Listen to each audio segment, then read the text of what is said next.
మత్స్యకారుల సమస్యల పరిష్కారానికి 100 రోజుల టైం కావాలన్న పవన్. పూర్తి స్థాయిలో స్టడీ చేసి ప్రభుత్వం నిర్ణయం తీసుకుంటుందన్న డిప్యూటీ సీఎం. పరిశ్రమల నుంచి వచ్చే కాలుష్యంతో చాలా ఇబ్బంది అవుతోందన్న పవన్.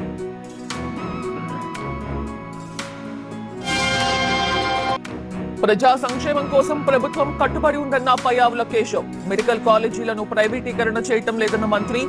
పబ్లిక్ ప్రైవేట్ భాగస్వామ్యంతో మెరుగైన సేవలు అందుతాయన్న పయ్యావుల.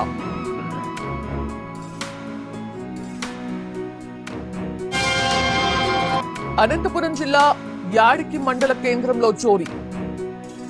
5 ఇళ్లలో దొంగతనానికి పాల్పడ్డ దుండగులు. 4 తులాల బంగారం, 5 తులాల వెండి, 30,000 నగదు ఎత్తుకెళ్లిన దుండగులు.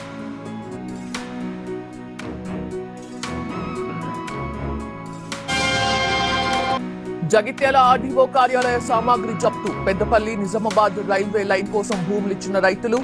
అన్నదాతలకు తగిన నష్టపరిహారం ఇవ్వని అధికారులు. కోర్టు ఆదేశాలతో ఆర్డీఓ కార్యాలయ సామాగ్రి జప్తు.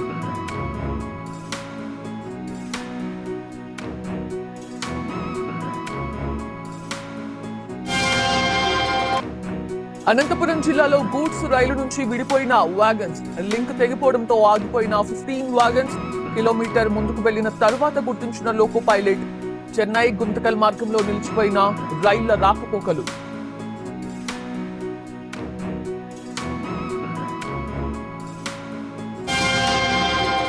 యూపీలోని ఫరూఖాబాద్ లో నేలకూలిన ప్రైవేట్ ఎయిర్ క్రాఫ్ట్. టేకాఫ్ అవుతుండగా కంట్రోల్ తప్పిన విమానం.